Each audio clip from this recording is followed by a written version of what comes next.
bonsoir. La loi sur la CENI, un des textes majeurs adoptés par les députés. La session des lois 2018 a pris fin ce jeudi sur des notes positives. On reviendra sur quelques-uns de ces textes dans cette édition. Le parc du Moyen-Bafi, comment faciliter la cohésion entre activités minières et protection des espèces animales en voie d'extinction. Un projet vient d'être conçu pour mettre 5000 primates à l'abri des humains dans la zone. Des équipements pour la RTG Coloma, ils sont offerts par le chef de l'État pour corriger les problèmes de réception en province. Des détails tout à l'heure dans ce journal. Voilà pour les titres. Madame, Monsieur, bonsoir. Merci de nous rejoindre dans cette édition d'information qu'on ouvre par ces deux décrets. Le premier portant nomination du directeur général de l'Office guinéen des chargeurs, OGC. Le président de la République, vu la Constitution, décrète. Article 1er. Monsieur Mbani Sangari, ingénieur chimiste, est nommé directeur général de l'Office guinéen des chargeurs OGC. Article 2. Le présent décret, qui prend effet à compter de sa date de signature, sera enregistré et publié dans le journal officiel de la République. Conakry, 5 juillet 2018, signé professeur Alpha Condé. Décret portant rattachement de la SONAPI à la présidence de la République. Le président de la République, vu la Constitution, décrète. Article 1er. La Société nationale d'aménagement et de promotion immobilière de Guinée-Sonapi est rattachée à la présidence de la République de Guinée. Article 2.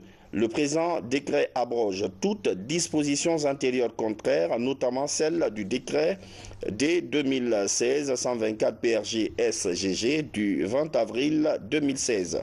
Article 3.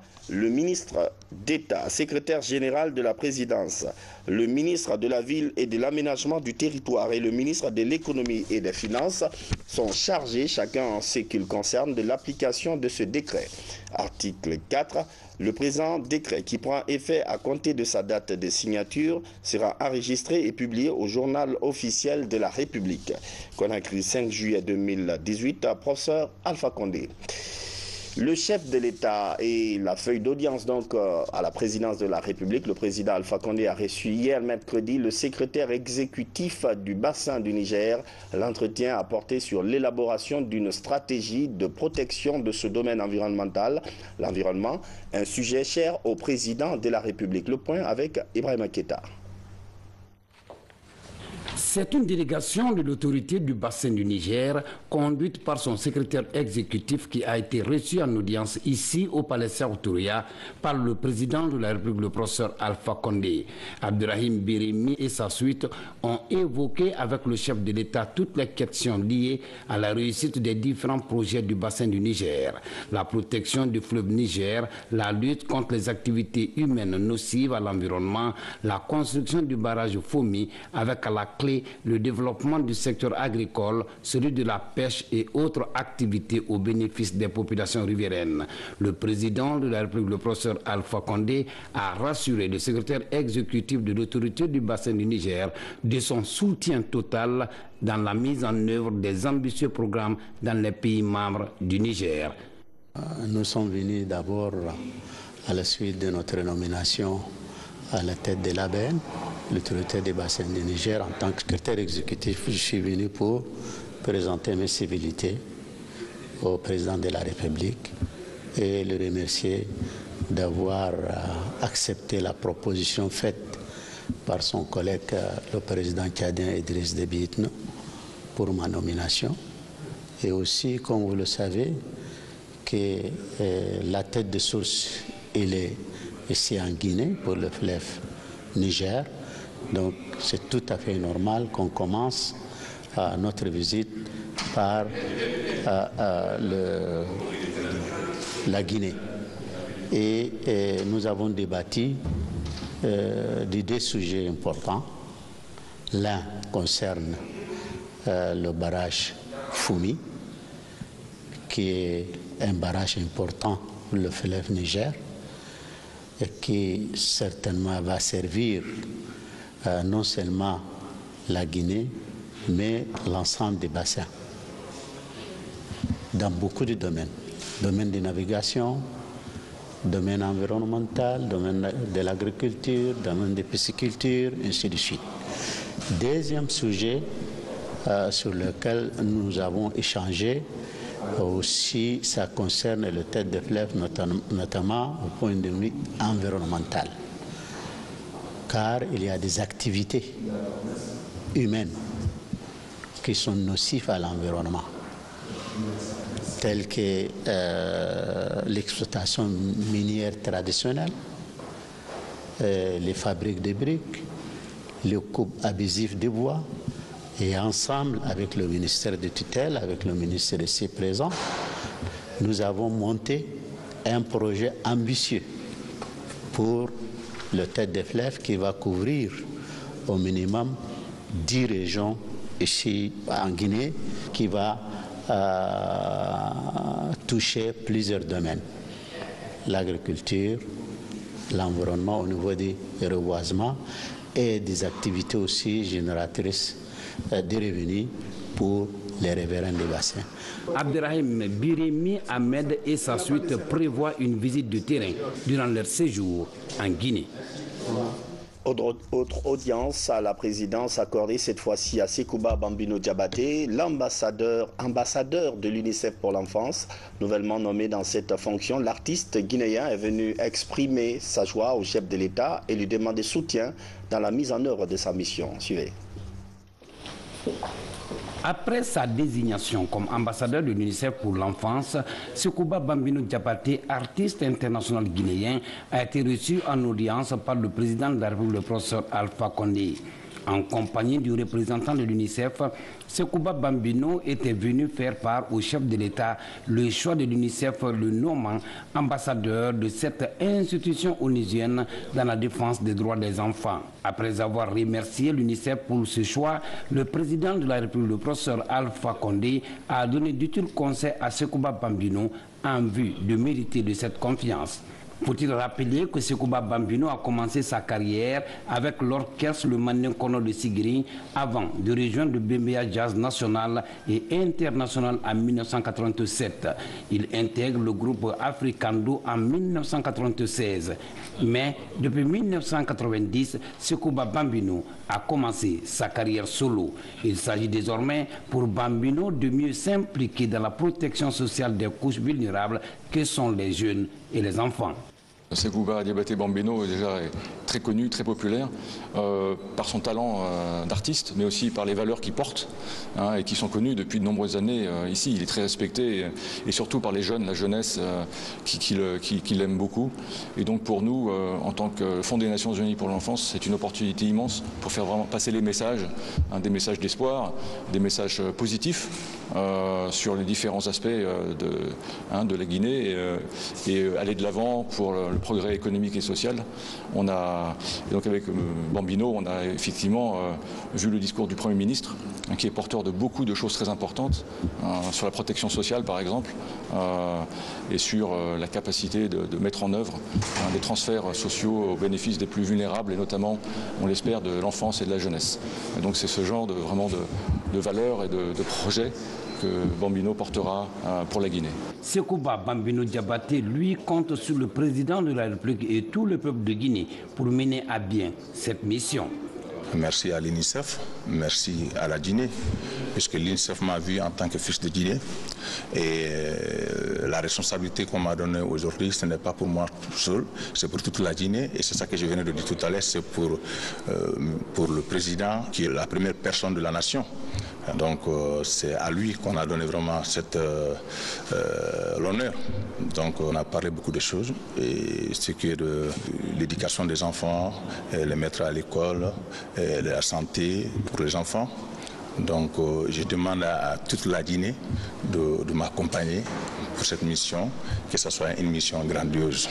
La culture au service de la protection sociale à travers la défense des droits des couches vulnérables. La loi sur la CENI, elle a été adoptée à l'Assemblée nationale hier mercredi. Le texte est une sorte de mise à jour du fonctionnement actuel de l'institution électorale. Certains points ont été revus à la faveur de la session des lois exercice 2018. Robert Siditonno. Elle était attendue, elle a fait couler beaucoup d'encre et de salive. La loi sur la CENI est enfin adoptée par l'Assemblée nationale. Son adoption à la majorité des députés présents ce mercredi vient mettre à jour plusieurs dispositions de cette institution. Avant son adoption, la commission ad hoc mise sur pied par l'Assemblée nationale a apporté des précisions. Nous avons pris cette loi à laquelle tout le monde a accès et nous l'avons amendée article par article. À la fin du premier alinéa plutôt, il faut ajouter « Toutefois, la majorité présidentielle et l'opposition doivent être représentés chacun par au moins 3 partis politiques. » Le souci qui anime les uns et les autres ont animé les membres de cette commission ad hoc. Premièrement, respecter la parité entre l'opposition et la mouvance, qui est l'esprit de base de la création de la CENI. Deuxièmement, trouver qu'il soit une représentation beaucoup plus large de la classe politique. Et nous avons mis un autre filtre des partis qui sont représentés à l'Assemblée nationale par au moins 2 députés. La conclusion était que, et tout le monde était d'accord, que notre CENI, dans sa structure, était la plus lourde de la sous-région. Notre CENI avait le budget de fonctionnement le plus élevé de la sous-région. Et notre CENI avait le budget électoral le plus élevé, même dans les pays qui ont 2 fois la population de la Guinée. Donc la commission a pensé que premièrement, toute la logistique lourde qui n'a absolument aucun impact sur les résultats soit enlevée de la CENI, ce qui représente, tenez-vous bien, à peu près 40% du budget.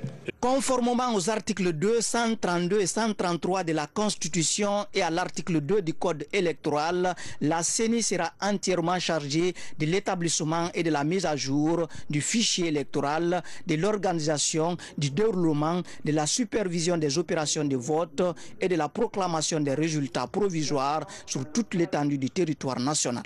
La loi ne semble souffrir d'aucune autre entorse avant l'organisation des prochaines échéances électorales. Elle serait même déjà approuvée par le chef de l'État selon un communiqué de l'Assemblée nationale. Le plus important d'abord, c'est de saluer le travail de la commission ad hoc qui a étudié le texte et qui a amendé les dispositions de beaucoup d'articles de la loi 016. Si vous constatez, cette loi en vigueur avait beaucoup de manquements. Disons que c'est une offre de soulagement. On vient encore cette fois-ci, si vous voulez, de respecter un des points de l'accord politique de 12 octobre 2016 qui disait qu'il fallait sur la CENI. L'occasion a été saisie par les élus du peuple de ratifier plusieurs conventions minières et projets de loi soumis à l'Assemblée nationale pour adoption au cours de cette session des lois 2018. Comme annoncé hier sur ce plateau, la session des lois a pris fin ce matin. Les travaux de clôture se sont déroulés en présence de plusieurs hauts responsables de l'administration. Parmi les projets adoptés à l'hémicycle, il y a cette loi sur la CENI qu'on vous a présentée tout à l'heure, mais aussi d'autres textes majeurs. Abdoulaye Diallo. Ce jeudi, la session des lois 2018 prend fin. Durant 90 jours, les députés ont examiné plusieurs textes. Parmi les plus attendus, celui lié à la proposition de loi relative à la CENI adoptée peu avant cette clôture.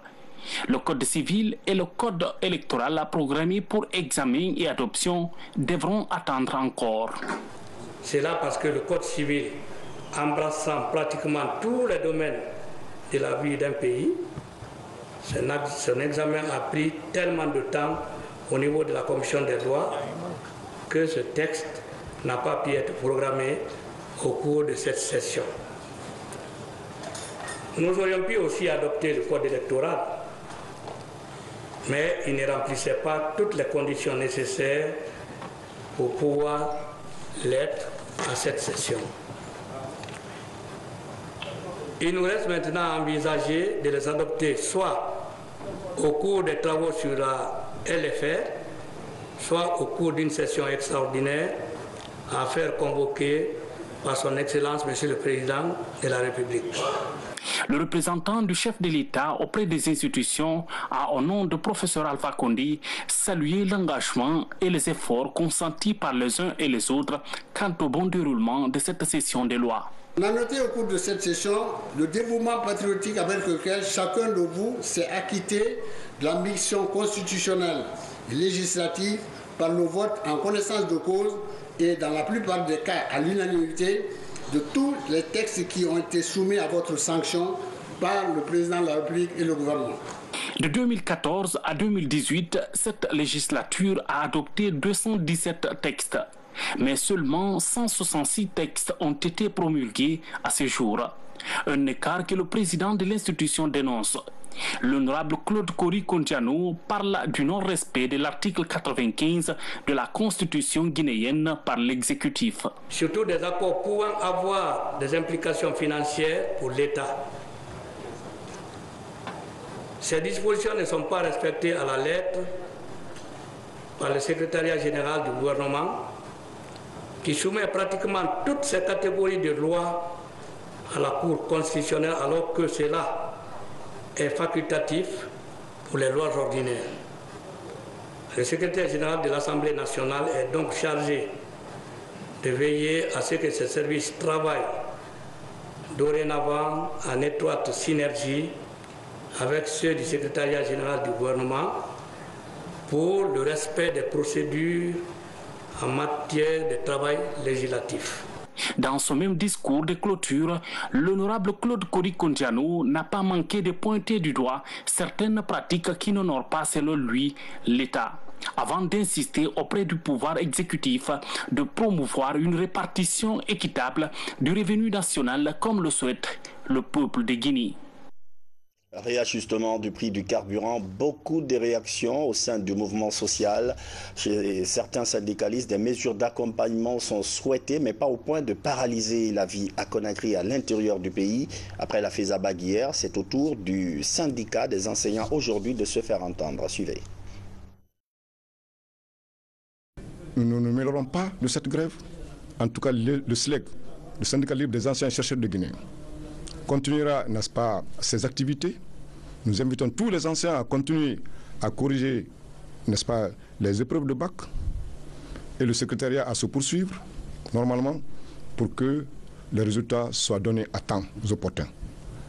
Et nous invitons également tous les anciens, n'est-ce pas, à ne pas respecter ce mot d'ordre qui n'est pas lancé par le SLEG.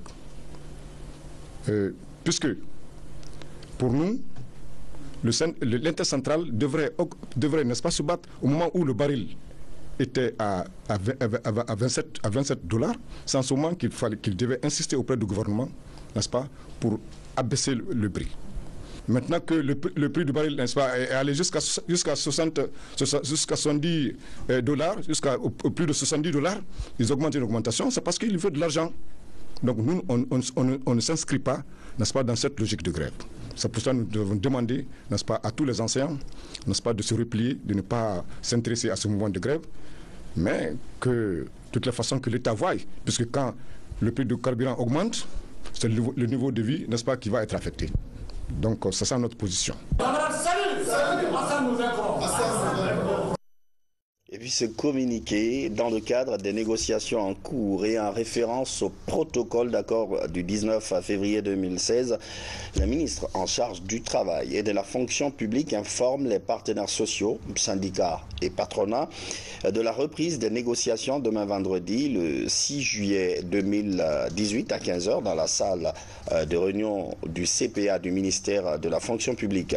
À cet effet, les ministres invitent les secrétaires généraux de l'intercentrale CNTG, USTG et les présidents des organisations patronales CPEG, CNPG et PAG à se faire accompagner par leur équipe de négociation fait à Conakry le 5 juillet 2018, signé du ministre en charge du travail. La lutte contre la corruption, une priorité du gouvernement guinéen. Hier, une rencontre a permis de plancher sur l'actualisation des stratégies de lutte contre le phénomène. Un document va être élaboré avec des outils clés précis de bonne gouvernance et transmis à tous les acteurs impliqués dans cette lutte. Adi Kamara. La corruption, un fléau qui gangrène nos sociétés. En Guinée, le phénomène est courant et part de lui dans le secteur public et privé. Eu égard donc à l'ampleur de la pratique, le gouvernement a mis en place un certain nombre d'institutions et d'instruments juridiques et réglementaires pour réduire le degré de corruption dans le pays. Ici, tous les acteurs nationaux et internationaux impliqués dans le processus d'actualisation de la stratégie nationale de lutte contre la corruption étaient mobilisés. C'est à la demande de l'ANC que l'Union européenne, dans le cadre du PARJU, programme d'appui à la réforme du secteur de la justice, a accepté de prendre en charge l'organisation de ces 3 ateliers. Les 2 premiers ateliers, dits ateliers régionaux, l'un à Cancan, le second à Mamo. C'est le résultat de ces 2 ateliers régionaux qui ont été mis à la disposition de l'expert international, également mobilisé par l'Union européenne pour faire une touche, afin de permettre le document de stratégie de la Guinée soit arrimé aux normes internationales. Durant donc 2 jours, il a été question de cerner tous les paramètres liés à l'application stricte de la loi anticorruption en Guinée, tout en tenant compte de l'environnement social et économique des agents publics. Les documents que nous avons validés au cours de cet atelier permettront à la Guinée d'avoir un cadre référentiel qui permettra de prendre en charge, nous en sommes sûrs, très efficacement, le phénomène de la corruption dans ce pays qui en a besoin, notamment pour la protection des investisseurs et pour la protection de l'économie nationale. Une démarche qui cadre bien avec les orientations du président de la République, professeur Alpha Condé, en matière de promotion de la bonne gouvernance. Pour leur part, les chefs d'État et de gouvernement de l'Union africaine ont instauré le mécanisme africain des examens par les pairs pour soutenir leur volonté politique de lutter contre ce fléau et promouvoir la bonne gouvernance. Dans la volonté des gouvernements, la volonté de nos populations d'aller de l'avant pour réduire le poids de la pauvreté, de l'extrême pauvreté, les analyses concorde au constat que la corruption coûte environ 2% du produit intérieur brut. Cela veut dire que si vous prenez un pays comme la Guinée,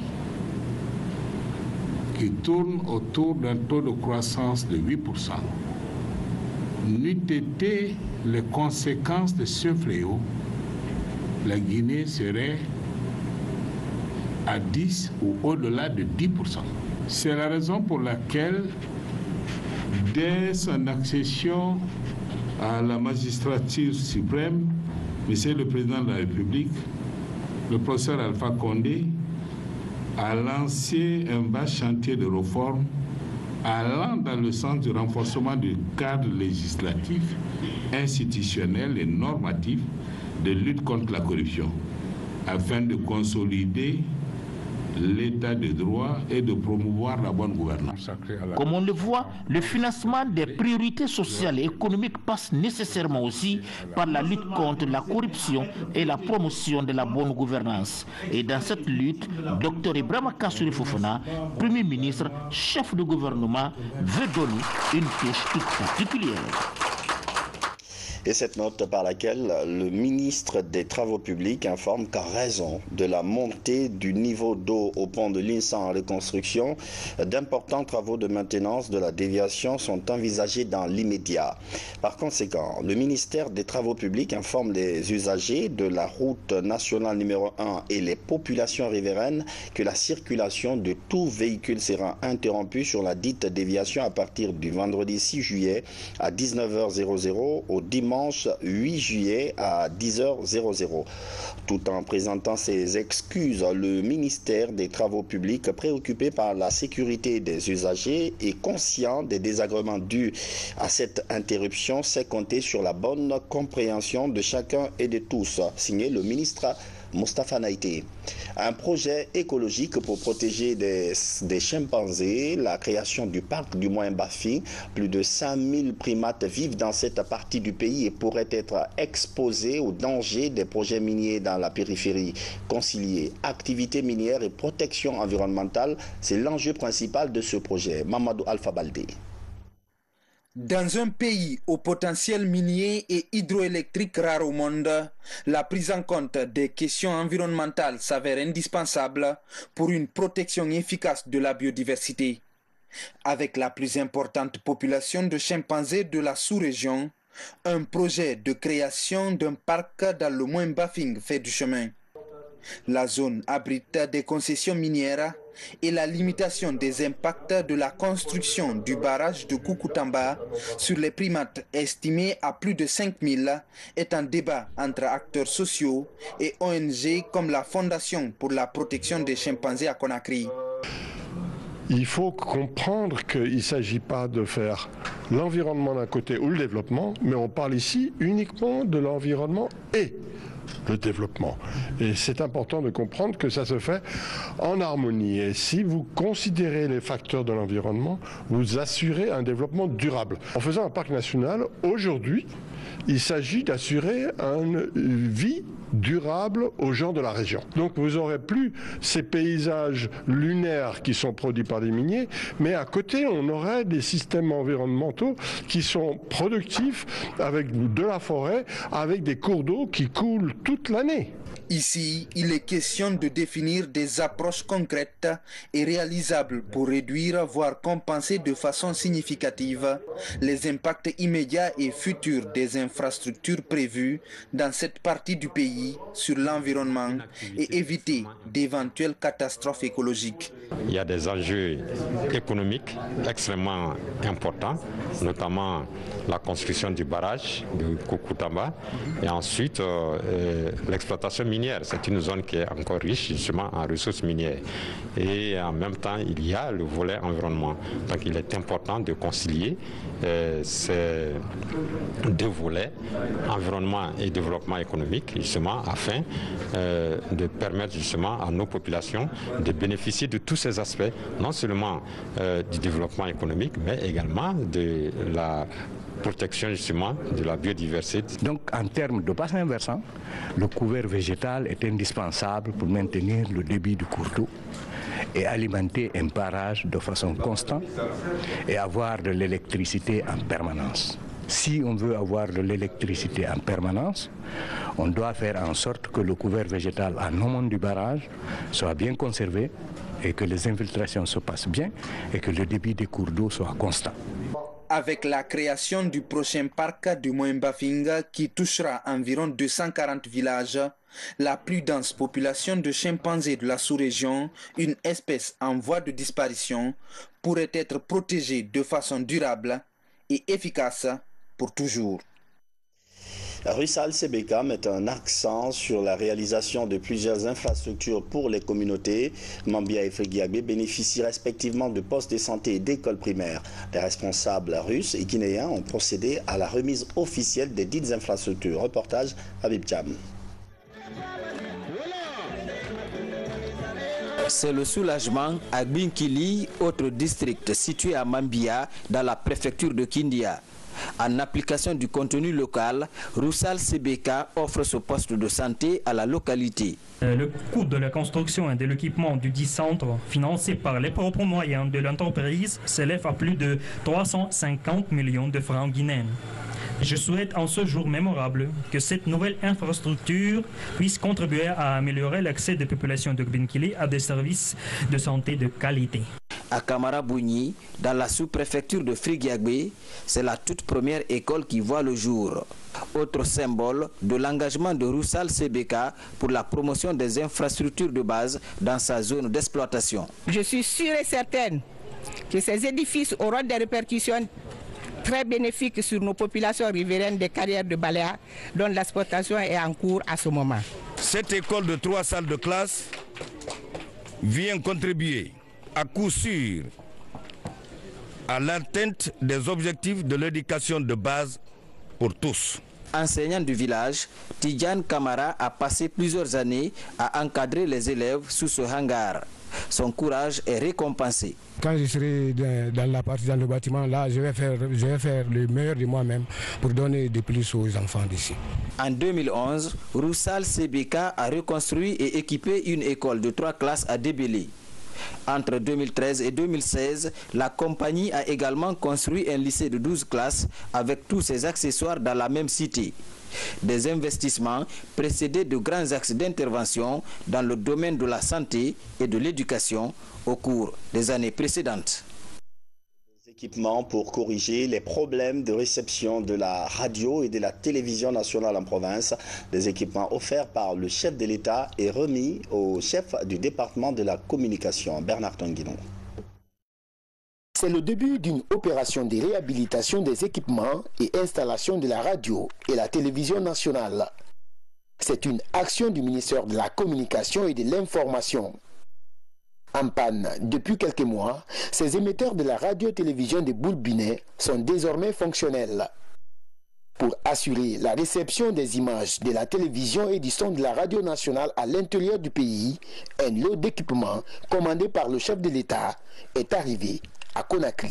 Vous voyez les filières dont je vous parle, ça sert l'intermédiaire entre les équipements, l'émetteur, que ce soit en radio ou en télévision, dans un centre de diffusion, et les aériens, les antennes qui sont en haut, via une boîte de jonction qu'on appelle la BJ. Bon, ce sont les filières qui sont redéployées à l'intérieur du pays, parce qu'on a quelques centres à l'intérieur où ça ne marche pas, ça ne va pas du tout. Les stations sont arrêtées. L'achat de ces équipements fait suite à l'engagement du chef de l'État de servir les populations, même celles des zones les plus reculées, en images et en son de la radio et de la télévision nationale. Le chef de l'État, ayant constaté qu'un certain nombre de localités à l'intérieur du pays ne disposaient pas du signal de la télévision nationale et de la radio nationale, a jugé nécessaire de mettre en priorité le rétablissement rapide et immédiat du signal de la télévision nationale et de la radio nationale. Donc le président de la République a pris dans ses ressources propres, j'insiste là-dessus, pour acquérir ces câbles, ces 10 rouleaux de 120 mètres de feeder, pour que très rapidement nous puissions rétablir le signal dans toutes les localités impactées à l'intérieur du pays. À ce jour, avec les moyens du bord, nous avons pu rétablir le signal à Farana, à Kissidougou, à Kirouané, à Mandiana et à Boké. Dans les prochains jours, une équipe de techniciens sera constituée pour l'acheminement et l'installation du matériel sur les sites déjà identifiés à l'intérieur du pays. Du côté de la RTG Boulbinet, le temps est à la relance. Ce médium des services publics est confronté à quelques difficultés de fonctionnement. Mais il y a une bonne nouvelle. Une délégation turque était sur les lieux pour peser l'aide à apporter. Dans le même besoin se trouve le siège du journal Auréa. Mohamed Souma. De l'imprimerie Akbar au bloc technique de la RTG Boulbini, la situation actuelle des installations est largement expliquée à l'ambassadrice turque auprès de la Guinée. Ainsi, elle souhaite apporter une assistance matérielle à ces deux structures du ministère de la Communication où les activités sont au point mort. Un éventail de promesses qui prouve une nouvelle fois l'attachement des autorités de la Sublime Porte à la Guinée. Au cours des entretiens, les responsables de ces deux médias d'État sont invités à fournir des mémos à l'ambassade de la Turquie. Ces documents doivent contenir les besoins matériels afin d'évaluer les possibilités d'accompagnement. La formation du personnel sera non négligeable. Au niveau des journalistes, on a même spécifié les spécialités. La Turquie forme naturellement les spécialistes à l'économie, les spécialistes à l'énergie, les spécialistes en politique. Et ça, c'est faisable. Nous avons ajouté les questions sociales pour le cas de Boulbini parce que c'est une station de proximité. Nous avons tout l'espoir de ce que les partenaires turcs pourraient apporter à nous. Ils apporteront ce n'est pas quelque chose qui est programmé pour le long terme, c'est dans l'immédiateté. Dans l'immédiateté, nous devons avoir accès à certaines formes d'assistance. Avec l'engagement de l'ambassadrice turque, un nouvel espoir renaît chez les responsables et travailleurs du quotidien national Auréa et de la RTG Boulbini, une maison de télé et de radio inscrite dans un programme de rénovation avec la Chine. Naufrage hier sur le bras de mer reliant Kassonia au kilomètre 36. Bilan, 5 portées disparues retrouvées ce soir. 2 pirogues sont entrées en collision. À leur bord, 22 personnes. Les opérations de recherche sont en cours. Ansouman Toumani Kamara. Après le naufrage survenu mercredi 4 juillet, 4 personnes sont retrouvées sur les 5 portées disparues. Les opérations de recherche sont conjointement menées par les piroguiers locaux et les plongeurs de la préfecture maritime. Nous avons mobilisé les plongeurs, les scaphandriers de la Marine nationale, et nous nous sommes rendus à l'agence de navigation maritime. Et ensemble, nous sommes venus avec un certain nombre de gilets pour d'abord procéder à la recherche des corps disparus. Et ensuite, dans les circonstances que nous tous nous déplorons, distribuer ces gilets de sauvetage. Avec ce drame-là, nous avons les statistiques que nous avons recueillies avec les gens. Il y avait en tout 22 passagers. 22 passagers dans les 2 barques. Il y a eu 17 rescapés. Dans les 17 rescapés, 5 portées disparues. Maintenant, à l'heure où nous en sommes, on a repêché d'abord 3 corps. Pendant que les travaux de réhabilitation du pont tirent à leur fin, 2 pirogues, dont une motorisée, sont entrées en collision. C'était lors de la traversée de ce bras de mer reliant le district de Kassonia au kilomètre 36. Dans les circonstances de l'accident, le jeune Wendino, qui est le conducteur de la pirogue à moteur, c'était sa première fois. C'était sa première fois. Lui, il navigue ici, mais avec les ramettes, les baguettes.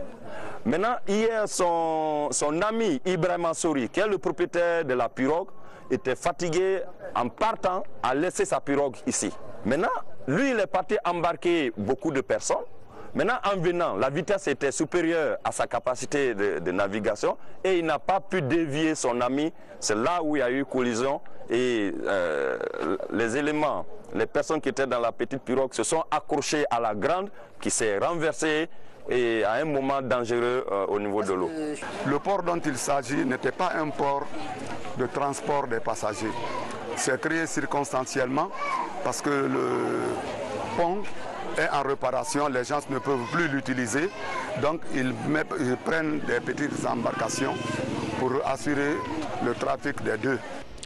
Les recherches se poursuivent pour retrouver le dernier des 5 portés disparus. Les autorités locales de Koya et les populations du district de Kassonia mutualisent les efforts pour désormais sécuriser la traversée de ce bras de mer. Le port obligatoire des gilets de sauvetage est l'une des mesures prises. La préfecture maritime a sur place offert 20 gilets de sauvetage aux autorités du district de Kassonia.